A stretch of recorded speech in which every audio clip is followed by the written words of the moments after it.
Hi friends, എല്ലാവർക്കും നമസ്കാരം. ഞാനിന്ന് വന്നിട്ടുള്ളത് ചക്കപ്പഴവും മുട്ടയും വെച്ചിട്ടുള്ള ഒരു സ്നാക്സ് റെസിപ്പിയുമായിട്ടാണ്. കുട്ടികൾക്കൊക്കെ വളരെയധികം ഇഷ്ടപ്പെടുന്ന ഒരു 4 മണി പലഹാരമായിട്ടുള്ള സ്നാക്സ് റെസിപ്പിയാണിത്. എന്നാൽ ഇതെങ്ങനെയാണ് ഉണ്ടാക്കുന്നതെന്ന് നമുക്ക് നോക്കാം.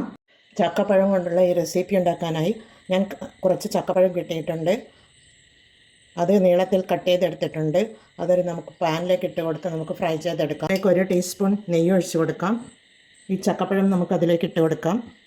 ഇതൊന്ന് ഇളക്കി ഫ്രൈ ചെയ്തെടുക്കണം.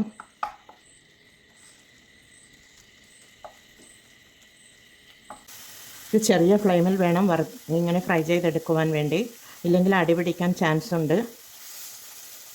നോൺ സ്റ്റിക്ക് പാനാണ്, എന്നാലും അടിപിടിക്കാൻ ചാൻസ് ഉണ്ട്. ഈ ചക്ക നല്ല മധുരമുള്ള ഒരു ചക്കയാണ്. എൻ്റെ ഫ്രണ്ട് കൊണ്ടുവന്ന് തന്നതാണ് ഈ ചക്കപ്പഴം.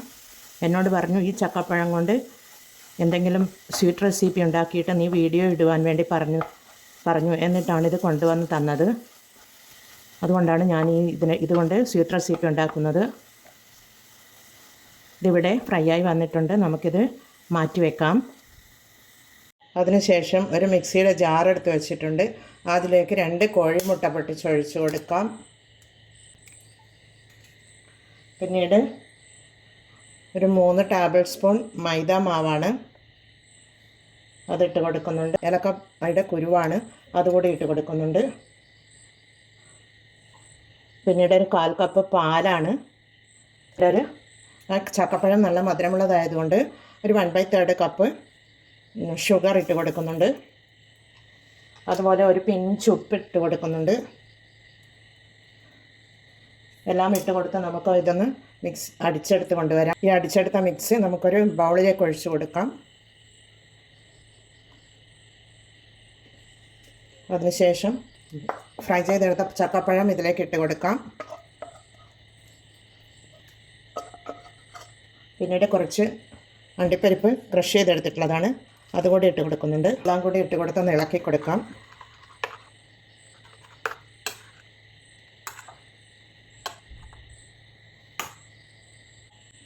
പിന്നീട് ഈ കൂട്ട് നമുക്കൊരു അടികട്ടിയുള്ള ഒരു പാത്രം എടുത്തിട്ടുണ്ട്. അതിലേക്ക് കുറച്ച് നെയ്യ് ഇതേപോലെ തൂവി കൊടുക്കാം. അതിനുശേഷം ഇതിലേക്ക് ഒഴിച്ചു കൊടുക്കാം. ഈ കൂട്ട് ഇതിൻ്റെ മുകളിലേക്ക് ഒഴിച്ചു കൊടുക്കാം.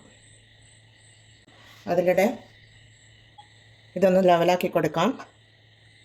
പിന്നീട് ഇത് സ്റ്റൗ മീത വെച്ച് കൊടുക്കുവാൻ വേണ്ടി ഞാനൊരു പഴയ തവ പ്രീഹീറ്റ് ചെയ്യുവാൻ വേണ്ടി ഇരുമ്പിൻ്റെ തവയാണ് സ്റ്റൗ മീത വെച്ച് കൊടുത്തിട്ടുണ്ട്. അതിൻ്റെ മുകളിലാണ് ഈ പാത്രം നമ്മൾ വെച്ച് കൊടുക്കുന്നത്. ഇപ്പോൾ ഫുൾ ഫ്ലെയിമിലാണുള്ളത്. ഒരു 2 മിനിറ്റ് കഴിഞ്ഞാൽ നമുക്ക് ചെറുതീയിൽ വെച്ച് കൊടുക്കാം. ഇതൊന്ന് മൂടിയിട്ട് കൊടുക്കാം. ഇത് ഫ്ലെയിം കുറച്ച് കൊടുത്തിട്ടുണ്ട്. ഇനി ഒരു 10-15 മിനിറ്റ് വരെ നമുക്കിത് വേവിച്ചെടുക്കാം.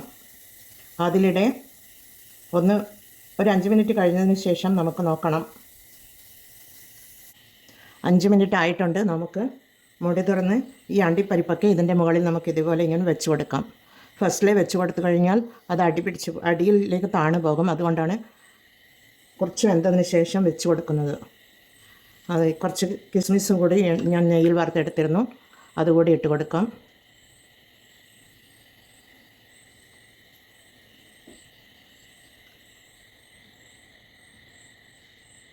മൂടിയിട്ട് കൊടുക്കാം.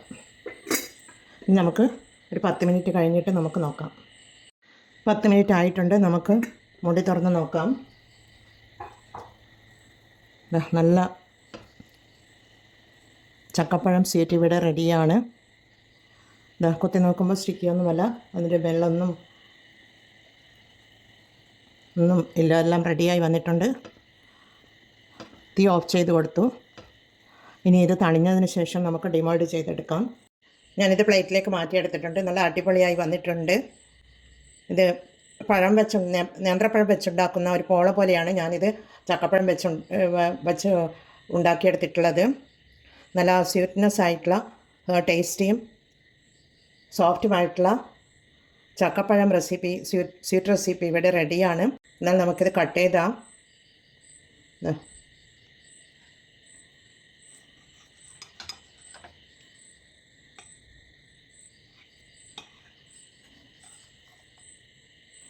അടിയൊന്നും കരിഞ്ഞിട്ടൊന്നുമില്ല. നല്ല റെഡിയായിട്ട് കിട്ടിയിട്ടുണ്ട്.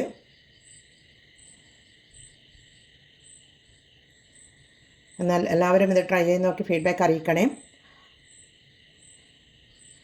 കുട്ടികൾക്കൊക്കെ സ്കൂൾ വിട്ട് വരുന്ന സമയത്ത് വൈകുന്നേരങ്ങളിൽ ഉണ്ടാക്കിയെടുക്കാൻ പറ്റിയ ചായക്ക് പറ്റിയ നല്ലൊരു 4 മണി പലഹാരമാണിത്. എന്നാൽ എല്ലാവരും ഇത് ട്രൈ ചെയ്ത് നോക്കി ഫീഡ്ബാക്ക് അറിയിക്കണേ. കമൻറ്റും സബ്സ്ക്രൈബും ചെയ്യണേ. സബ്സ്ക്രൈബ് ചെയ്യാതെ കാണുന്ന കൂട്ടുകാരെ ഒന്ന് സബ്സ്ക്രൈബ് ചെയ്യണേ. എന്നാൽ എല്ലാവർക്കും താങ്ക് യു ഫോർ വാച്ചിങ്. അടുത്തൊരു വീഡിയോയുമായി വരുന്നത് വരെ